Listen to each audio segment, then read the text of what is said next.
கொய்யாக்கா நிறைய கத்துக்கிறது எதாக்கணும். ஐயய்யே எல்லாரும் கொய்யாக்கு சாப்பிடு. வெந்தயம் கொய்யாக்கு ரொம்ப வேலை சாப்பிடுங்க. இந்த சாப்பிடுங்க. வேற எங்கேயாவது கொய்யாக்கா தெரியுதா? எல்லாம் பறிச்சாச்சு. ஒன்று அந்த பக்கம் விழுந்துட்டு எடுக்க முடியாது. அங்கே ஒரு பழம் கிடக்கு.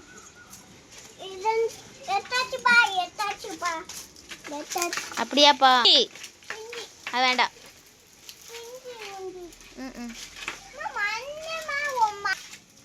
கம்புல எல்லாம் மண்ணாதாமல இருக்கு தம்பி. அவன் பார்த்தான். இல்லை ஒன்னே ஒன்று பழம் கிடக்கு. ஆனா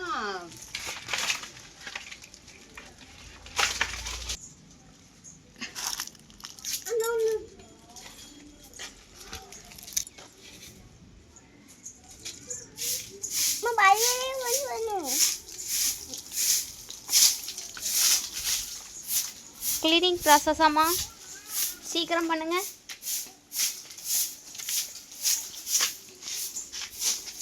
பொட்டுலாம் வைக்கிறதுனால பார்த்தீங்கன்னா கொய்யாக்காய் பறித்து அவ்வளோ எதையிலையும் உறுத்து போட்டேன்னா அதனால் ஃபஸ்ட்டு க்ளீன் பண்ணணும். க்ளீன் பண்ணிவிட்டு இன்றைக்கி செடி நட வந்துருக்கோம். அந்த செடியை நாங்கள் இன்றைக்கி நட போகிறோம்.